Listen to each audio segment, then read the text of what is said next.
fixing. I mean it in both senses of fixing in the sense of keeping something constant, and fixing in the sense of repairing. So I'll explain what that means in a minute. This is joint work with Olga Krasatkina and Michael Markov from Markov Processes and me. Okay, so here's a little outline. So the outline's up at the top, at the progress bar up at the top, so I won't spend any time on that. You can just follow it along where we are at the top. And let me just go right into the introduction and kind of tee this up. So if you go back to the 1980s and 1990s, private equity was thought to be just an amazing thing that was going to solve a lot of problems. And it was thought to be something that was going to essentially supplant public equity.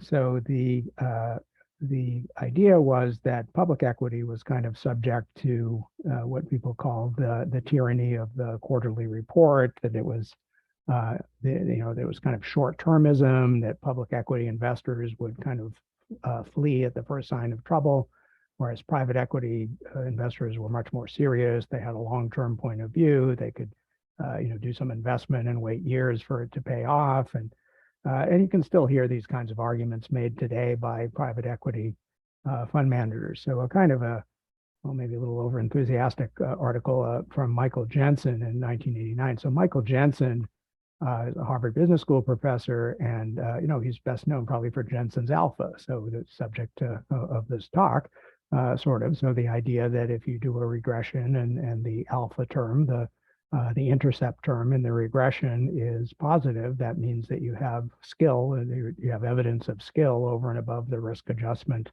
that you get from beta. So it's that Jensen, and he wrote an article in the Harvard Business Review where he just said, okay, the public corporation is going to be eclipsed by essentially various forms of private equity. And in fact, going even further, there was an inset inside Jensen's article by another Harvard professor, Jay Light, where he just outright predicted that by the turn of the century, of course, they were writing in 1989, so that would be our century, the 21st century. He said the primacy of public stock ownership in the United States may have all but disappeared. Okay, so give them another 20 years for that prediction to come true. So in 2020, the size of the public equity market was 50 trillion in the US, 122 trillion globally. So I wouldn't call that all but disappeared. Between stocks and bonds, of course, those are the two overwhelming forms of capital provision for companies. And the size of the private equity market, there's a slight offset here by 6 months. I need to really bring those in line. The public equity is the end of 2020, private equity is the middle of 2021, and markets were up over that period. But okay, so the private equity was 3.2 trillion in the US, 6.3 trillion globally. So 5-6% range. And the little parenthetical remark that I have here. These are the two major forms of private equity. Leverage buyouts are about 2 trillion out of the 3.2 trillion, and venture capital, which is probably the better known, somebody in a garage starting a new idea that becomes Apple Computer or whatever. That's 1.2 trillion. There's actually a third form, which I kind of sprinkled between the two, which is called growth equity, which is essentially buyouts without leverage, but that's actually comparatively small. Okay, so whoops, I want to do that. So that's not really an eclipse. Okay, so their predictions back in 1989 were sort of comically bad, with the benefit of hindsight. Not quite as bad as Paul Krugman's prediction, which was made about the same time that the internet would be no more influential than the fax machine. That was worse. But this is pretty bad, and it sort of gives you an idea of how enthusiastic people were about private equity back in the 1980s and 1990s, and it hasn't really taken over the world. But it's a multi-trillion-dollar market. It's an important part of global capital formation. But despite that, there's still a lot of misunderstanding and debate about how are these returns that you're getting out of the results that you're getting out of private equity, how are they being generated? So I'll use this kind of language of DGP. What's the data generating process? And kind of in a nutshell, is it skill that's giving you these returns? Is it, good selection of companies, what I talked about before, the not having the tyranny of the quarterly returns, quarterly reporting, or is it just public market risk factors that are just being bet on in some way? So, and the usual shorthand, again referring to Jensen's alpha, is it alpha, which would be uncorrelated skill, or is it just some kind of reliance on existing risk factors? So one way of determining what is a data generating process that's been around for a while is returns-based style analysis. I can abbreviate it RBSA, due to William Sharpe. And this seems very obvious. In fact, a lot of things that Sharpe has done seem very obvious, except it wasn't. They weren't before he pointed them out. And so this is another one of his brilliant ideas that nobody had really pointed this out. And then Sharpe said, well, if you just look at the historical returns of some kind of portfolio or investment method, you don't actually have to know what's in the portfolio. You don't have to know the QSIPs, of what are the investments or anything like that. You can just see kind of a footprint in the returns, which will tell you a lot about what is the data generating process. So for example, back in 1991, Dave Tierney and I wrote an article where we said, hey, let's just look at some public equity portfolios.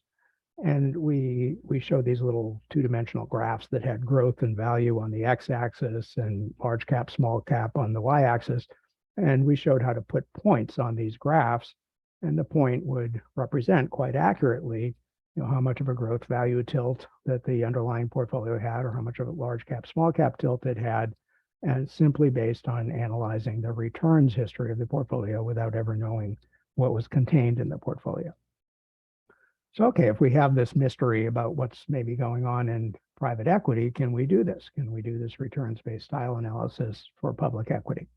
Can I ask a question about the point you made Sure. earlier? So Yeah. You're saying then that, going back to this 1991 work, so you're saying that there was a generic, for any given period of time, there's a generic return for, let's say, a growth company or a value company or a small big cap, and then you located each individual company's actual return within the context of that generic number. Is that what you meant by sort of, not exactly. You're close. I don't think I won't put it exactly the way you said it, but let's say we look at a large cap growth index, just put together a whole bunch of large cap growth companies. Okay. And then we take a particular company and we say, what's its covariance to the large cap growth index? Right. And then similarly, we have a small cap value index and a large cap value index.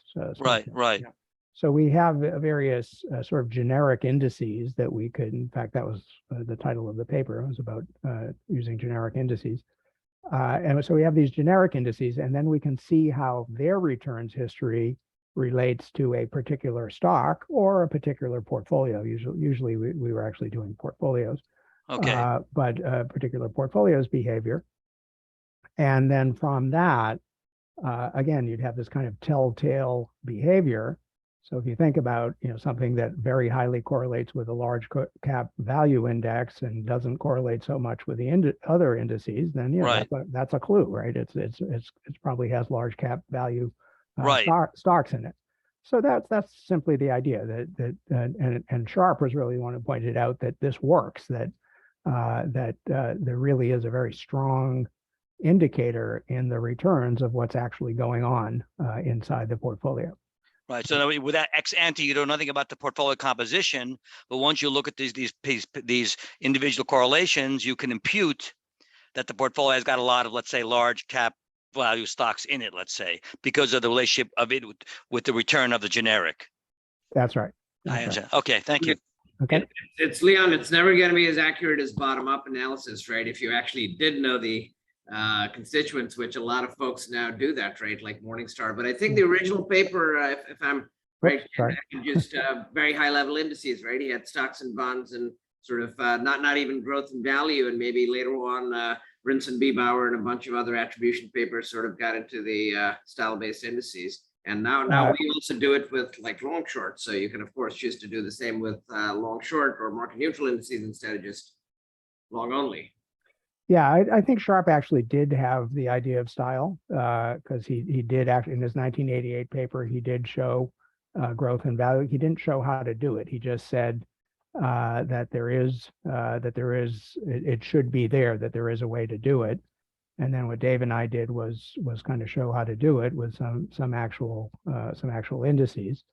But Sharp actually had a business for a while. He had a consulting business where he would do this kind of analysis. Then he won the Nobel Prize and he stopped with that. But yeah, so yes, this general idea has been extended to almost everything. And in fact, my co-authors, Olga and Michael, work at Markov Processes where that's what they do. They do this returns-based style analysis. They have software that does and data that does returns-based style analysis. Okay, so the obvious question, or not obvious, but what I'm teeing up is, can this process, since there's kind of a mystery as to what's going on in private equity, can this work? And the immediate answer is a resounding no. And the no would be because private equity is a level 3 asset. So if you think about ASC 820, the Accounting Standards Codification 820, which talks about valuation, most of you probably know there's 3 levels of assets. There's level 1, which would be like Apple computer stock, which is publicly traded. Level 2, which isn't publicly traded, but maybe it would be an exotic option on Apple computer stock, where the option itself isn't traded, but there's some pretty convincing closed form formula, so you know all of the inputs to the formula. But private equity isn't any of those things, right? So it's just it's just illiquid. And so valuation is tricky. Reasonable people can come up with perfectly reasonable valuations that you can drive a truck through the gap. That there's just enormous differences in what's going on underlying. So a naive returns-based style analysis doesn't work, or it doesn't work well, let's say, for private equity. But what I'm going to show by the end of this is that actually there's a very simple thing you can do that actually gets you closer to what's probably going on. And then some continuing work that needs to be done is to combine that with some other methods that have been shown to get you closer to what's actually going on within private equity. So by the time we get through this, I'll show you a simple method and hopefully give you some plausible, although not dispositive, reasoning as to why this way of looking at it should be better than the usual way of looking at it to find out what's the data generating process in private equity. Okay, so let me do a very brief literature review. And my way of dividing the hundreds, maybe even thousands of papers that have been written on private equity is alpha literature and beta literature. Okay, so the alpha literature just says, and that Jensen article that I quoted was an obvious example, that just says private equity is just better than public equity. What's going on here is there's skill, there's the structural advantages, the not having the quarterly reports, having deeper pockets, not having fickle investors. There's arguments that public equity is a sort of pro-cyclical investment, that public equity investors desert the company when it really needs the money and pour money in when it doesn't need the money. It's not true, actually, but that's the argument that some private equity investors make. So that's the alpha literature. Beta literature essentially says the emperor has no clothes, that private equity is nothing more than just leveraged public equity, and they charge ferociously high fees for it. So there are two, very opposing kinds of literature in this field. Generally, there's a time sequence to this. So generally, the alpha literature is maybe 1980s, 1990s, early 2000s, and then somewhere around the mid 2000s, you start to see more beta literature, although it's not perfect, that kind of relationship. So here's an example of a recent, decidedly beta literature article by Ludwig Philippou, who's at Oxford. And he says private equity funds are pretty much the same, have returned about the same as public equity indices since 2006. He talks about multiple of money. So he talks about large public pension plans, who are the end users of this, have received a multiple of money. Sometimes that's called money on money. And what that is just how much money did you get out divided by how much money you put in. No time value of money. You just add up all the dollars, whether they came 5 years ago or 1 year ago or whatever, and that came out, all the money that went in, whenever it went in, take the ratio, and he shows that's a little bit over 1.5. If you take how long it took to get that 1.5, it's about 11% per annum, and over that period that he studied, that's about the same as public equity. So Phalippou's point in this 2020 article, a pretty recent article, is that really who's getting rich off of private equity are not the end users, but actually the private equity fund managers. And it's very reminiscent of Fred Schwed's classic 1940 book, Where Are the Customers' Yachts? Apparently, back in 1940, if you went down to Wall Street, there were a bunch of yachts, moored off of Wall Street, I guess. And they all belonged to the brokers. So the idea was that the intermediaries were getting rich off of Wall Street, but not the customers. Similarly, Phalippou's 2020 paper, I think the title is something like The Billionaire Factory. And he talks about the number of PE multi-billionaires rose from 3 in 2005 to 22 in 2020. So the intermediaries, same point as 80 years before his paper, it never changes apparently, that the intermediaries are the ones who are getting rich. This paper, Phalippou actually went out to private equity funds and asked for them to write rebuttals to what he said. And then he has in his paper his rebuttal to their rebuttal. So there's a lively debate, you could say, going on. One sort of measured view is by Arthur Korteweg at USC. He did a literature review. So this 2019 paper I'm quoting is a huge literature review, dozens, maybe even hundreds of papers.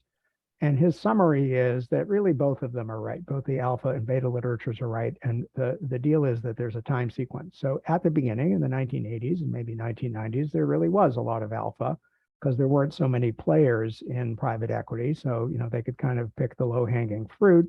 But then, there was a rush and too much capital flowed in. So now it's mostly beta. The alpha has really mostly gone away. He says there is a little bit of thread in the literature that maybe there's some alpha in the leverage buyouts, but certainly not in venture capital. That there's no alpha, or probably most of the literature is now saying there's actually negative alpha in venture capital because there's just too many dollars chasing too few opportunities. So this is my summary of Korteweg's summary of of a lot of the literature. And even to the point that leverage buyouts have some alpha, even that's a little shaky. So for example, this paper by Lair and others said, we adjusted for risk and we actually found no outperformance of buyout funds compared to their public market equivalents, a dollar weighted basis, essentially internal rate of return basis. So even that is somewhat shaky. So again, as I said, for a multi-trillion-dollar market, it's a little funny that there isn't really much agreement as to what's going on here, or to whether there's even any value to the market at all, to the private equity market at all. Didn't mean to do that. Sorry. Let's try that. So let's talk about what the structural leverage might be within private equity.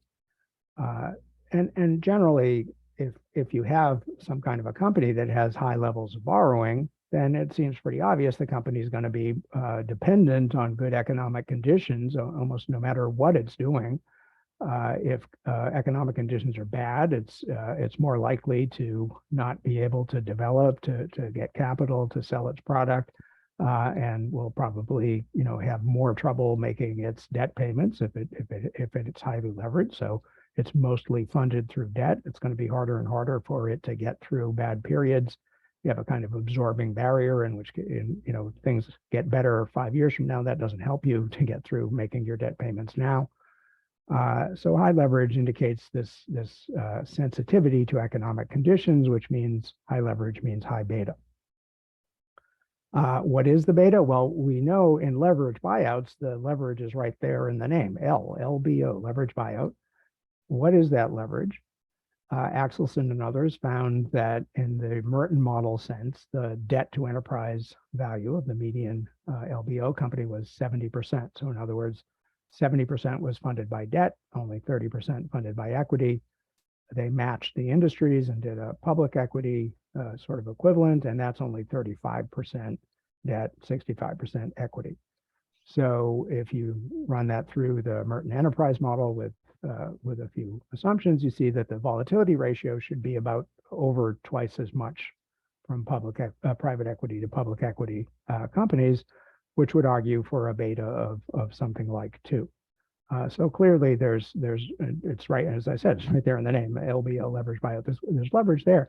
But what about venture capital? So nominally, venture capital is 100% equity because these are very new companies. They can't borrow money. They're really funded through equity. According to the Merton model, you can't go bankrupt if you're only funded by equity. You can only, because there's always some time value. Remember, the Merton model has the equity is a call option on the enterprise value struck at the par value of the debt. If there's no debt, you're never going to miss a debt payment. It always makes sense to keep the time value of the option going, so you would never go bankrupt. That runs smack into the reality that venture capital companies fail at a ferocious rate. So Merton says they never go bankrupt, but in fact, they go bankrupt between 25 and 40% of the time. So that's pretty high. The 25% comes from the National Venture Capital Association. It's actually surprisingly hard to get this number, but others have come up with as much as 40%. I recommend if you're ever feeling depressed, go on the website of the National Venture Capital Association, because within 30 seconds, you will feel that every problem that's ever been seen by the world will be cured very soon by a venture capital company. They're very, very upbeat about things. So how do we square these two things? Merton model says if you're fully equity, you never go bankrupt. The failure rate is very high. And so obviously what's going on is, yeah, it's called equity, but the fact that the equity investors are willing to pull the plug on these companies they're investing in means they're exercising the prerogative of debt, which means the equity actually has debt-like characteristics. And so what I want to do is a calculation to back out what might be the behavioral amount of debt that these companies would have, to back it out by looking at the failure rate. So I'm going to do a Merton model calculation. So here's a number that you see in the Merton model. The par, and if you've ever worked with the Merton model, it makes a difference whether you talk about par value or market value, but let's call it about the par value of the debt to enterprise ratio of venture capital companies. So we saw the 0.7 was the sort of median ratio that came out of that Axelson paper for leverage buyouts. So let's say we can't observe it because nominally it's 0, but let's say we try to find the behavioral debt to enterprise ratio, and then the leverage just by definition is 1/1 minus that number. So here's the Merton model. That's just this equation. And what Merton said was the left-hand side, we want to figure out what the left-hand side, which is the probability, F is the failure probability, the probability that the enterprise fails. And that's equal to this function on the right-hand side. The big phi is the cumulative normal distribution. So that's just something to plug in. And it's the cumulative normal distribution of this argument inside the big parentheses here. And so one question is, keep highlighting the wrong thing. Ken, question, is that the to infinity probability of failure or the annualized? I don't remember.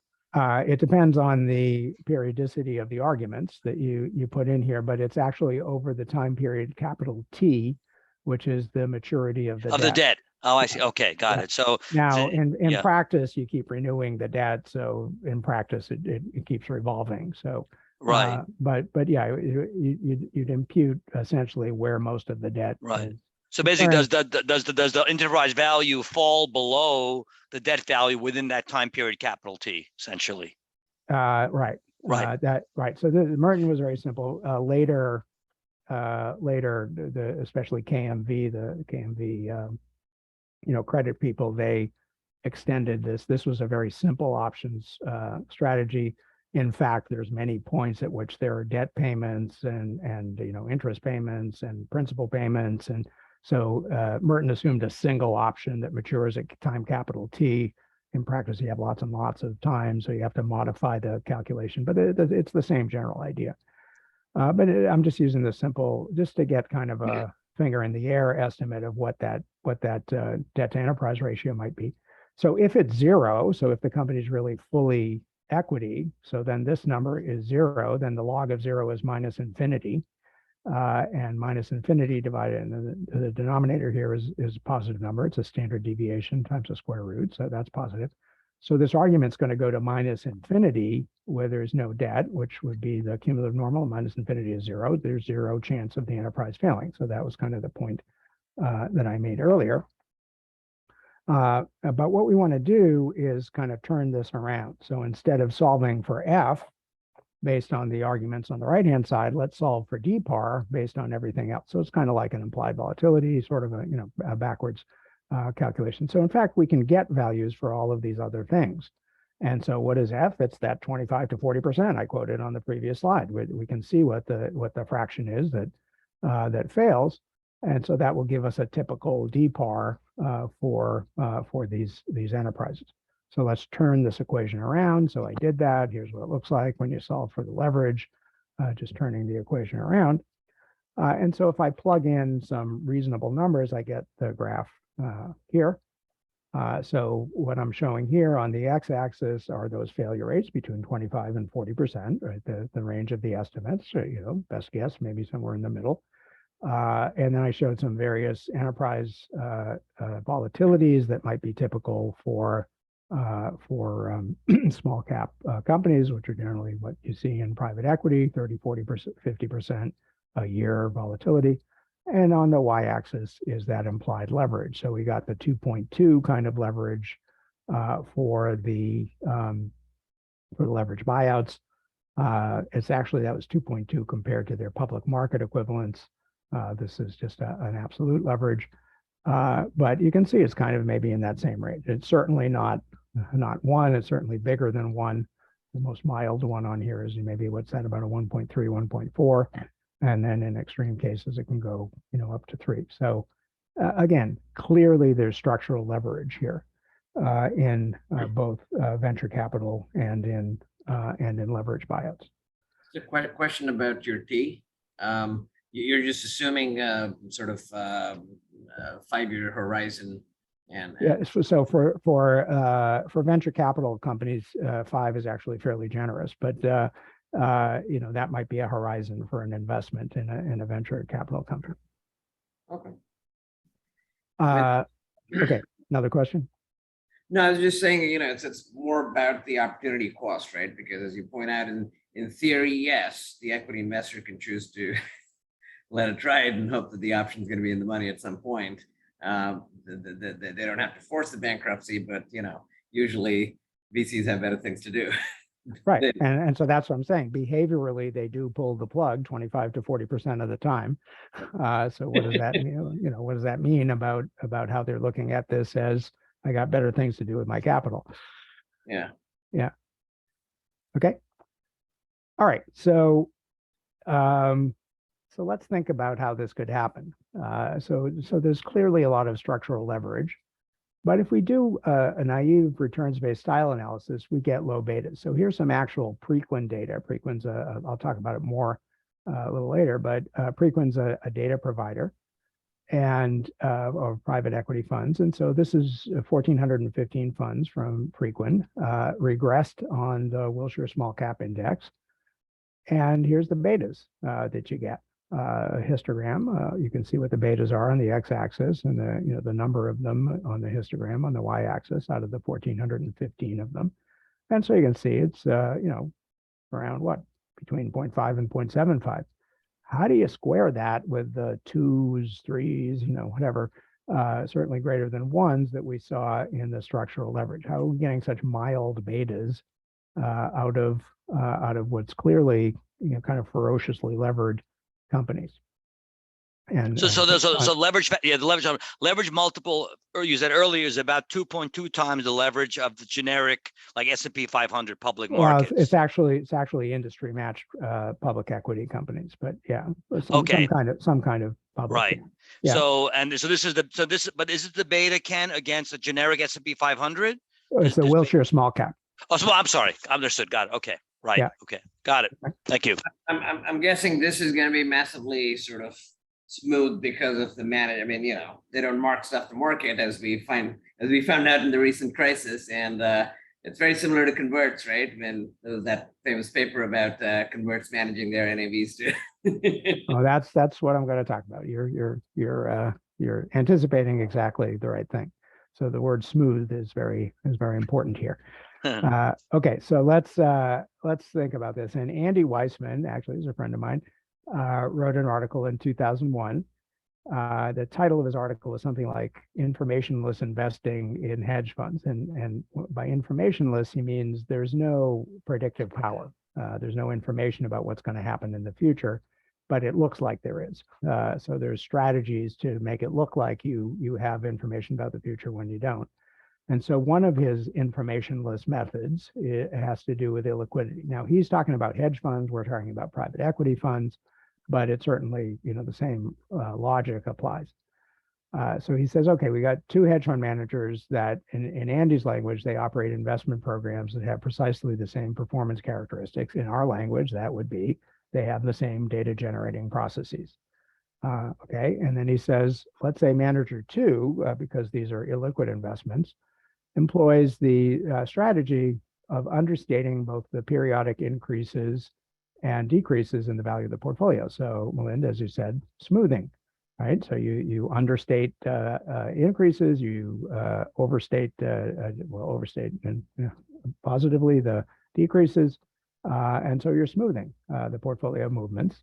What does that mean? You're going to get superior characteristics. You're going to get better, lower volatility. You're going to get higher Sharpe ratios. But as Andy goes on to point out, the performance of manager two is in no way superior to manager one. She's just representing herself as being superior due to the stability of her returns. And then this interesting language that he uses here, he says, in fact, this is merely a consequence of inability or unwillingness to accurately value the portfolio. So that's the inability or unwillingness is kind of like, did they fall or were they pushed? So in other words, are these managers, in his case, hedge fund managers, in our case, private equity managers, are they cynically manipulating their reporting of their values, or are they just not able to because of the nature of the investment? And I tend to believe it's the first one. It's inability. It's the nature of the investment makes them unable to really accurately value the portfolio. So I'm not supposing there's a conspiracy here. The fact is, when you have private equity, information is arriving slowly. In the public market, you have Apple computers being looked at every millisecond or more frequently. And so there's massive amount of information that's flowing about Apple computer, whereas these private equity investments, these illiquid investments, some information arrives, on a sort of monthly or quarterly or annual even basis, or numbers of months, numbers of quarters, numbers of years. And then suddenly you get a piece of information that kind of contains all the events that have been happening for the last, whatever, year, 2 years or so. And so that will actually tend to lead to this kind of behavior. So I think it's a natural consequence of the behavior. And to give a little more about how this might look, let's set up a fairly typical setup. Let's suppose that the actual data generating process is beta, that there's a beta times a market. I'm going to use the Wilshire small cap, as I said. I'm going to actually, in an example, I'm going to use a beta of 2, a generating beta generating, going to be greater than 1, maybe it's equal to 1. I'll use 2 to give an example. And then there's a funding amount. So we're going to borrow, whatever we need. So if we're going to invest 2 in the market, we're going to need to borrow $1. We borrow the dollar at cash rates at treasury bill rates. Okay. And so then over time, we're going to compound that to get the cumulative actual value. And this may not be observable. So no one may actually know that this is what's going on. I'm just going to suppose that this is what's going on. But even the private equity fund manager may not know that this is what's actually generating the returns. But let's just suppose that it is. And again, there's some reason to believe that this is what's going on through that structural leverage. And now let's see what's actually getting reported. And let's say in good faith, there's a very similar setup to this for reporting, but it uses a different beta. Okay, so here's the reported return. Again, it's beta times the market plus 1 minus beta times funding, but the beta is going to be less than the generating beta. And then there's going to have to be another term here. There's going to have to be a true up term, because by the time, sorry, the lighting's out. I didn't want to do that either. There we go. So by the time you finish the partnership, so down here at the bottom, the cumulative reported value at time capital T, which is capital T is the end of the fund when all the money's been distributed, the fund closes down. Let's say that's 10 years might be a typical time period. At the end, the cumulative reported value has to add up to the cumulative actual value. That's actually not quite true because of compounding effects and how the cash flows come out, but close. They have to be pretty close. Sorry, there's somebody.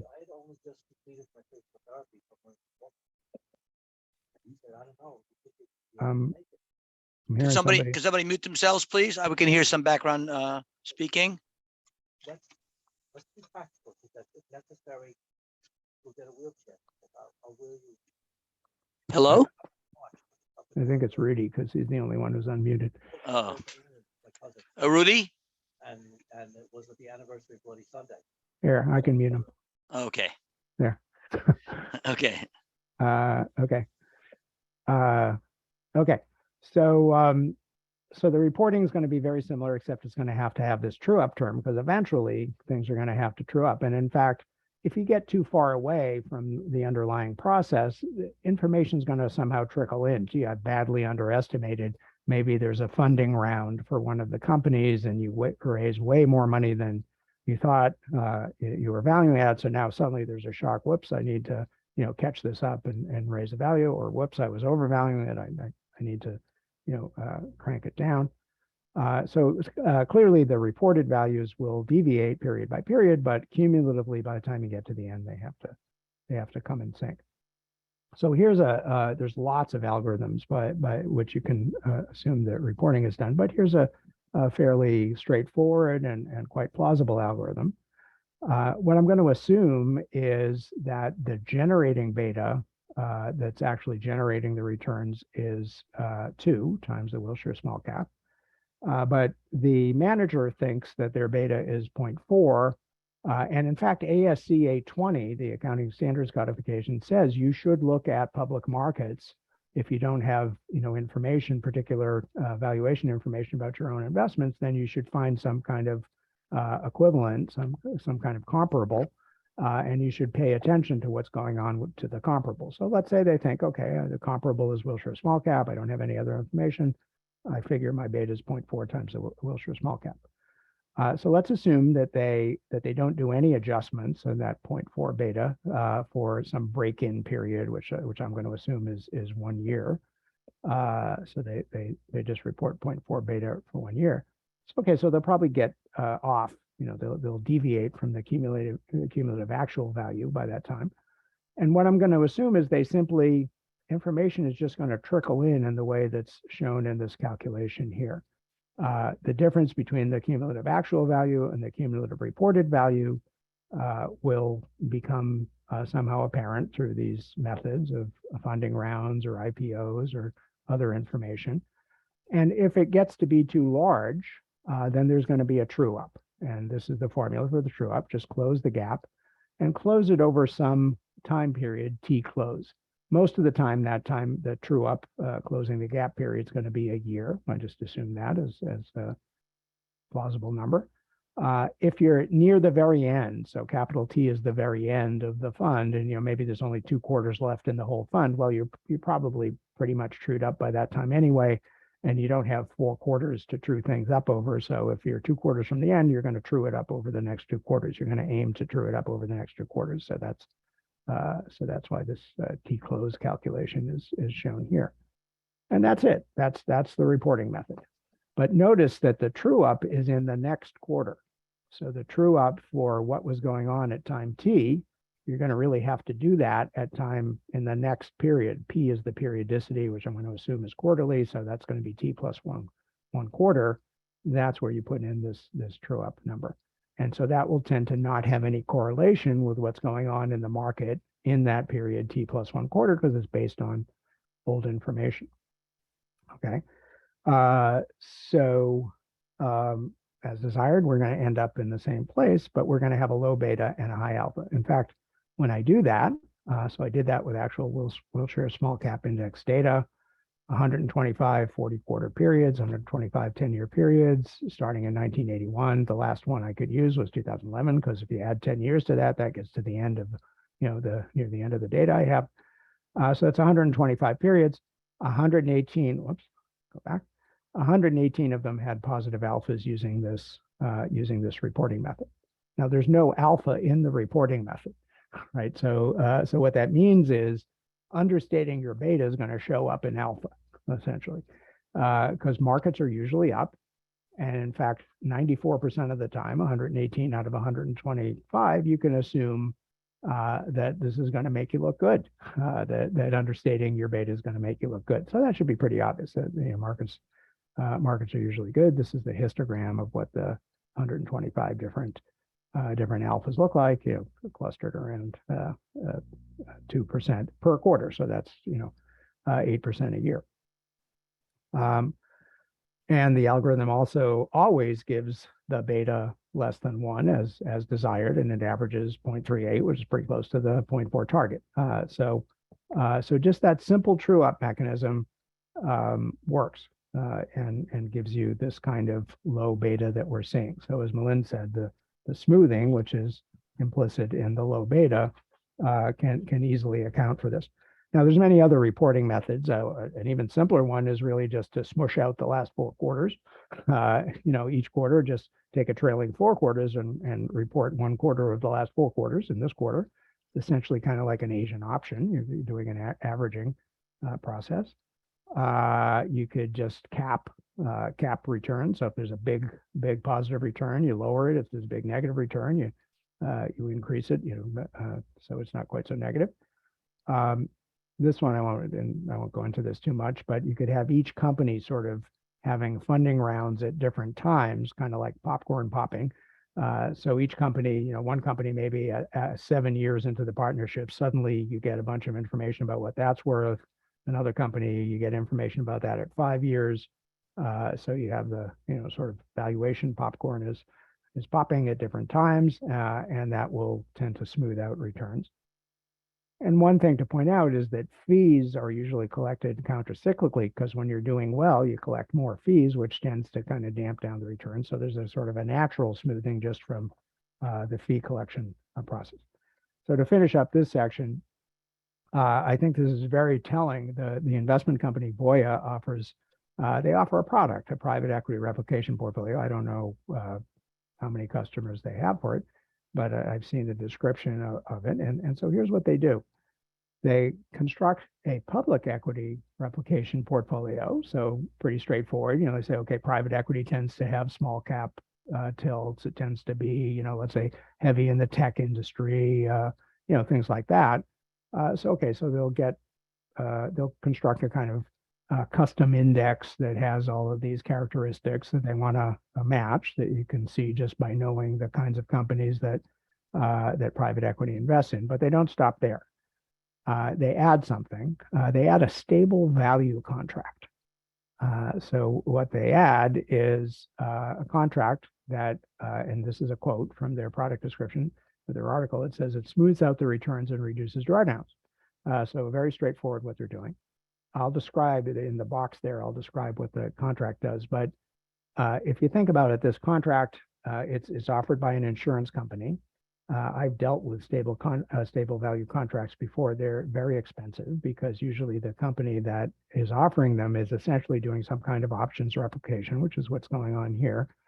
And there aren't publicly traded options, so they have to kind of replicate it by by dynamic trading of this underlying portfolio, this public equity replication portfolio. They have to dynamically trade it to replicate the options that are implicit in the description that's in the box, which I'll tell you about. And so usually they have to put in a pretty large risk premium because they can't, exactly replicate it. So it's expensive options. And here's what their stable value contract does. It has a book value that grows at a quarterly rate using this max formula. See if I can get that highlighted. And so it's the max of two things. One is 10 basis points. So in other words, they never report a loss. The worst quarterly return they're going to report is 10 basis points.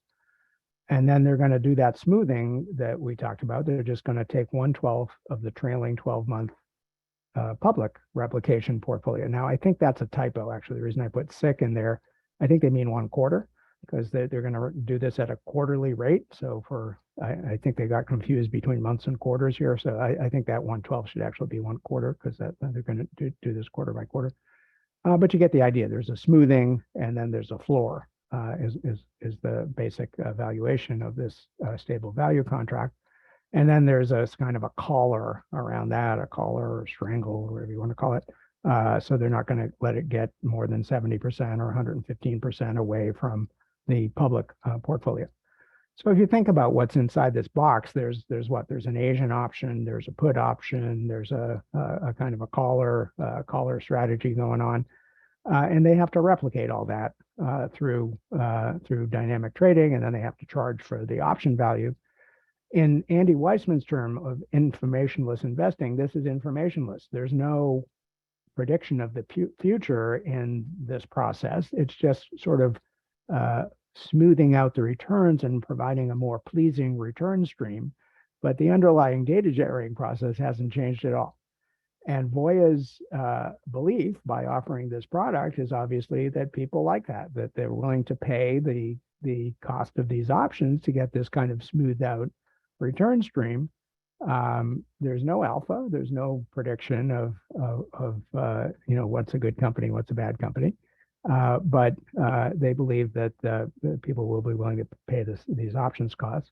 And essentially, I mean, I'm putting words in their mouth, but essentially what they're saying is, this is kind of the value that people see in private equity, is this smoothing of it. Okay, let's go on to finish up with the RTO versus RWI. So the vast majority, so this is just very standard textbook regression. So ordinary least squares regression, most of the time you're going to have an intercept. So if you think about a scatter diagram of showing the thing you're trying to explain, which are going to be private equity returns on the y-axis, and the explanatory variable on the x-axis, which will be the Wilshire small cap or some market. Then if you fit the regression line through that cloud of points, if you fit it so it hits the y-axis at some intercept, that's the equivalent mathematically to adding the number 1 as an explanatory variable, and you can call that regression with intercept. So if I write down what the regression looks like, I'm going to regress y, which you're going to put this other point in here. So y is going to be the private equity funds reported returns. I'm going to regress those on the market. I'm going to have a beta or a b times the market. I'm going to have this other kind of quote factor, but it's really just u is just the vector of all ones. That's to get the intercept, and a is going to be the alpha that I get from the regression. And of course, in ordinary least squares regression, you're going to minimize E transpose E. You're going to minimize the sum of the squared errors. So that's all there is to that. And if I write out what's the solution, again, this is textbook standard stuff. The beta is the covariance of the market with the thing you're trying to explain, the PE returns divided by the variance in the market. If I write out the actual calculation, that's the overbar. The overline means take the average. So this is how you get a covariance. You take the average of the market return in each time period. You get the market return times the PE return. Take the average of those products and then subtract off the product of the averages. And similarly for variance. So that's standard for beta. The alpha is just the average PE reported return minus beta times the average market return. Okay, very standard, in every textbook. something that's not in every textbook, but is, even simpler than this actually, is just leave out the alpha. So RTO, regression through the origin, and there's several people have talked about the nature of regression through the origin. One of them is Eisenhower. But regression through the origin, if you think of that scatter diagram of y's of the PE returns on the y-axis and market returns on the x-axis, you force the line to go through the origin, the best fit line to go through the origin, and then that's looks like this equation, and the standard ordinary least. Whoops, I made that disappear. Sorry. The standard ordinary least squares solution for that is this expression for regression through the origin beta. And it's really the same as regression with intercept beta, except you don't subtract off the averages as shown at the top there. Okay. And if I look at what's the difference between these two, between the regression through the origin beta and the regression with intercept beta, I get this expression. So it's the product of two things. So let's think about that. This ratio, m bar divided by m squared bar. M bar is the average market return. M squared bar is the average squared market return. Okay. Both of those scale in periodicity linearly. So if I go from quarterly to annual, both of these will tend to scale by a factor of 4. The factor of 4 will cancel. So this ratio is actually not period dependent. It will tend to just not care whether you're doing annuals or monthly or quarterly or whatever. But the alpha, this term, the regression with intercept alpha, it is period dependent. You either get a quarterly alpha. I showed you some examples where it was around 2% per quarter. Well, that's, 8% per year. It doesn't, it's not period independent. So in fact, just something to keep in mind is this difference actually depends on how you're doing the regression, the periodicity of your data. Generally you think of betas as not caring what, they're just factors and they shouldn't care what the periodicity is. But in fact, this difference does care. So you're going to get different answers depending. All right, so the right-hand side here is, I could call this ratio a pseudo Sharpe ratio. It's not really a Sharpe ratio, but I have some kind of reward, which is the average market return in the numerator. I have some kind of variability, which is squared market returns in the denominator. Now, of course, Sharpe had a standard deviation. This is essentially a variance that's in the denominator and is subtracting off the risk-free rate. So it's not really a Sharpe ratio, but it's something like, I'll call it a pseudo Sharpe ratio. So there's two factors here on the right-hand side, that ratio and this reported alpha. And guess what? Overwhelmingly, both of these are positive. Because as I think I've already remarked, over the 10-year lives of PE funds, markets are usually up. So M bar is usually going to be positive. M squared bar is always positive. It's an average of squared thing. So that ratio is going to be positive overwhelmingly. In fact, since 1981, there hasn't been a 10-year period, a negative 10-year period. If you go back further, there has. And usually, fund operators are going to somehow report a positive alpha. So usually the alphas are going to be positive. So usually the right-hand side is positive, which means usually this difference is positive. The regression through the origin beta is bigger than the regression with intercept beta. Okay, so let's think about a situation where we have some kind of generating beta. As I said, probably because of the structural leverage, it's probably greater than 1, but whatever it is, when are we going to be closer? What I want to figure out is, when is regression through the origin better than regression with intercept? So when am I going to be closer to the unknown generating beta with my regression through the origin than I am with my regression with intercept? So I'll just take the difference between them and square it. And so regression through the origin is better off when this inequality holds, right? Just by definition. And if I play around, if I just expand out the terms and move them around a little bit, it's equivalent to this inequality. And so what I'd like to do is divide both sides of this inequality by this difference, get rid of this term, the beta RTO minus beta regression with intercept. But I have to be careful as to whether that's positive or negative, because if it's negative, it's going to reverse the direction of the inequality. But in the previous slide, I just argued that it's almost always going to be positive. So I can break it up into the two cases where that difference is positive. Overwhelmingly, we will be in that case one. And in that case, the regression through the origin beta is going to be a better estimate of the generating beta when the generating beta is bigger than the average of these two kinds of regression betas. And then case two, which doesn't happen very much, actually the average will end up, will reverse the inequality and the average will end up being an upper bound, but we're really not going to worry about case two. It's not going to happen very much. So what we'd really like to see is, since we're mostly in case one, when is this going to be likely? When is it going to be likely that the generating beta is bigger than this average? Because if that's true, then you should do regressions through the origin. Then your regression through the origin beta is going to be better than your regression with intercept beta.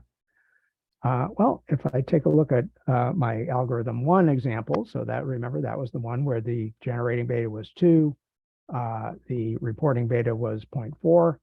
In fact, every single one of them, remember, is 125 periods. Every single one of those had a positive kind of pseudo Sharpe ratio.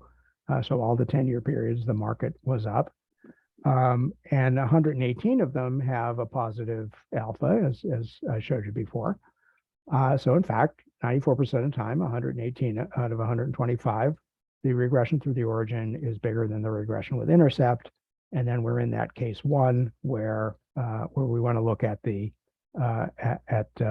average of the two regression betas as a lower bound on the generating beta. And so here's the histogram of the difference between the two kinds of regression betas. And again, you can see it's overwhelmingly positive. And so here's the kind of punchline for regression through the origin versus regression with intercept. We're usually in case one, probably, and I'll show you with some actual data. It degrades a little bit from 94%. It's in the 80% on actual private equity fund data, but most of the time we are going to be in that case. And so how plausible is that lower bound? Is that really going to work? So we want to know, how plausible is it that the generating beta is bigger than the average of the two kinds of regression betas? Well, the structural leverage argued that we do have a high data generating process beta, but the regressions that we get will give us betas that are considerably lower than 1. So this is a plausible, it's not a dispositive argument, but it's a plausible argument that regression betas are better in most market conditions.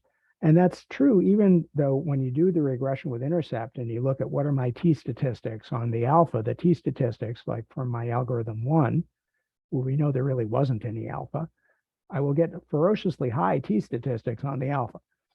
It'll say, yes, there's definitely an alpha, and that's because the t-statistics get fooled by the reporting methods, by the lags. T-statistics, are not good when you have lags. Now, there are ways to test for that, and when you test for it, you will see the serial correlation that will tell you that your t-statistics are not reliable. But if you just kind of naively look at your t-statistics, they're going to say, wow, this is great. There's definitely alpha, very, very high probability.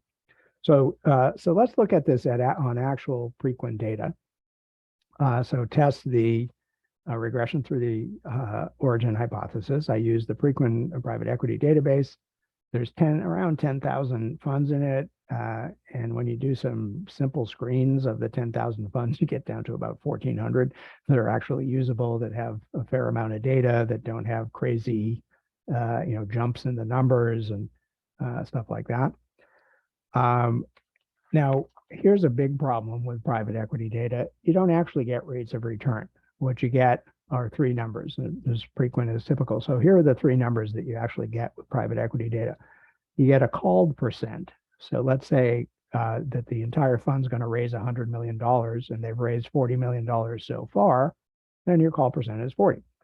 You've called 40% of the total fund. Second number you get is DPI, distribution to paid in. So let's say they paid out, in the example that I'm giving here, let's say they paid out $10 million. So that's 10 million out of 40 million. The paid in is 40 million in this case. So 10 divided by 40 gives you a 25% DPI. Now, these two numbers are just accounting numbers, right? You can just look up how much money has been called, how much money has been paid out. But the third number is subject to estimation error. This is the problem with the level 3 assets. So the third number is what the fund manager's estimate is of how much the remaining investments are worth. So again, continuing the example, let's say whatever's in whatever venture capital or leveraged buyout companies or whatever that they own in this fund, the manager says, well, they're worth $50 million. Then your remaining value to paid in would be 50 divided by 40. So it'd be 125. And that's where the fact that the value of the remaining comes in and makes things difficult. But can I have a question? But I mean, but they've called 40, the investor deposited 40, they've gotten back 10. Right. So if they say the value is 50, why didn't it be 50 over 30? I'm confused. Because they would, Because that's how they do it. Now you can just, if you want to talk about multiple of money, right, so the multiple of money calculation would be 150. You'd add the DPI to the RVPI. So if you want to, ultimately, so RVPI is just what's left, the value of the remaining investments, without regard to how much has been paid out. oh, I see, Ultimately, okay. that number is going to go to zero. Right. Right. Ultimately, it's all going to be paid out. Paid out, But paid back. Right. yes, if you want to take into account, it's not just that 50 million. I've also got a distribution of 10 million. Right. So you would do multiple of money and you would add DPI and RVPI. So 60 over 40, basically, then, right? Yeah, okay. if you want to look at it that way. Yeah, exactly. Okay, thank you. All right. So in fact, that gets to my next slide. So here's three numbers that they give you. They don't give you directly a rate of return. How do you figure out a rate of return? Well, there are three common methods of doing it. One is dollar weighted, an internal rate of return. And an internal rate of return, you find the discount rate that equalizes what came into the fund and what came out of the fund. At the very end of the fund, that's fine. It's just based on cash flows.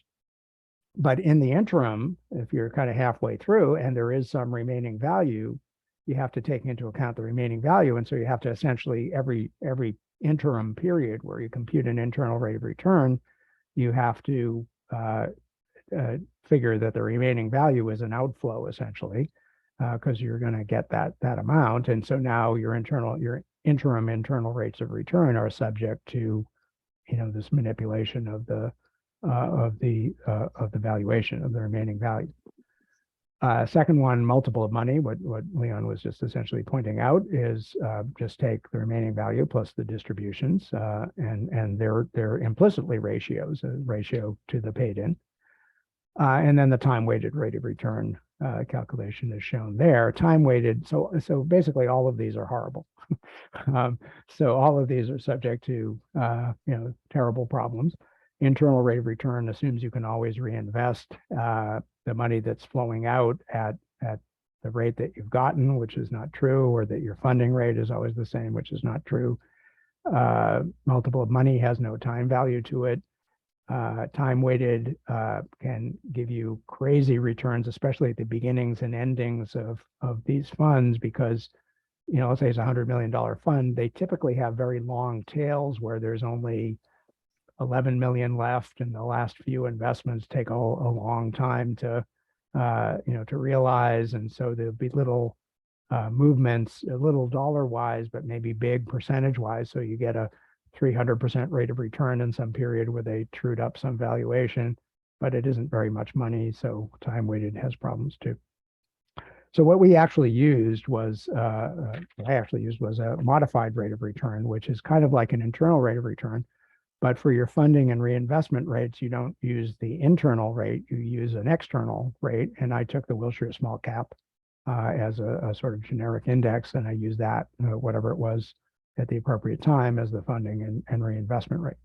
And when I did that for the 1,415 funds, usable funds in Preqin, 82% of them had this telltale beta RTO minus beta RWI positive.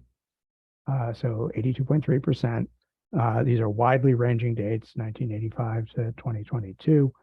And so that observation that we got out of the artificial algorithm one tends to hold. So most of the time, you're going to be in a case where beta RTO is going to be bigger than beta RWI. That case one that I talked about, where that means you would look at the average of these two as a lower bound, that will tend to apply. And so what does that give you for the lower bound? So again, using the actual Preqin data for the 1,165 funds, where the case one holds. Again, just as you get a very similar picture to the artificial algorithm one, you get most of these averages. So this is the average of the regression to the origin beta and regression with intercept beta. Most of them are less than one. The vast majority of them are less than one, which means regression through the origin is a better estimate of the underlying, assuming that the structural leverage holds.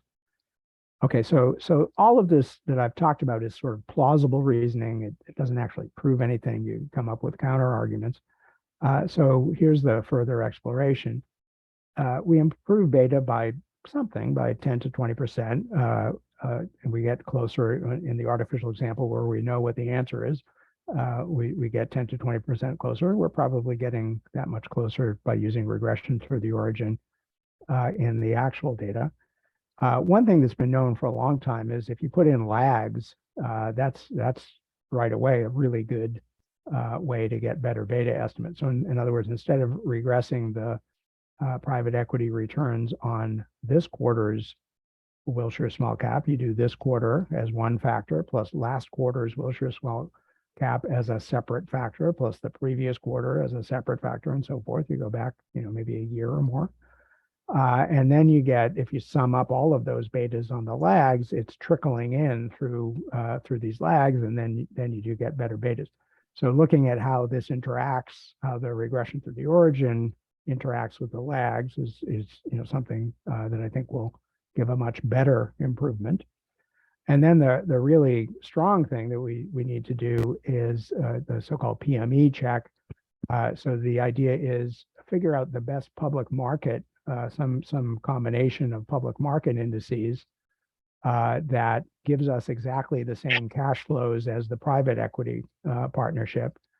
That's very telling if we can find a public, a combination of public market indices that will actually generate the cash flows and the timings of the private equity partnership. And if we can show that regression through the origin gives us a better indication of what the public market equivalent is than regression with intercept, I think that's kind of the icing on the cake. So that's the further work that we need to do.